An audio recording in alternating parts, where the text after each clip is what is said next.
কে কৃষ্ণ, লাইলি কে Majnu, Siri কে ফরহাদ, চেয়েছিল যেন।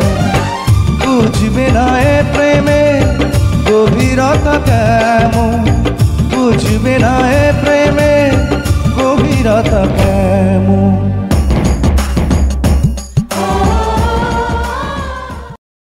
এভাবে চুপ করে থাকলে সমাধান হইব? কিছু একটা তো কইতে হইব, কথা কমায়া। আমি আমার মা বাবার সিদ্ধান্তের বাইরে যাইতে পারবো না সত্যি। তোর নিজস্ব কোনো সিদ্ধান্ত নাই। পছন্দের জিনিস সবার ভাগ্যে থাকে না সত্যি। সবচেয়ে বড় প্রমাণ তো তুই। তোর আর আমার জিনিস এক না। আমি যারা ভালোবাসতাম সে তো আমার ভালোবাসতো না। তুই যাই কস না কেন, আমি আমার মা বাবার মতের বাইরে এক পাও লড়তে পারবো না। একদম ঠিক, তোর তো অনেক বুদ্ধি হয়েছে রে রতন। আরে ভাইজান, আমি কি আর এখন ছোট আছি? হ্যাঁ, তাহলে তো তোর বিয়ে দেওয়া দরকার।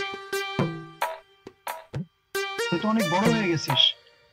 বিয়ে তো করতে মনে চায়, কিন্তু বউ পালন কেমনে? আরে পাগল, আরো 8-10 জন যেভাবে বউ পালে তুই সেভাবেই পালবি।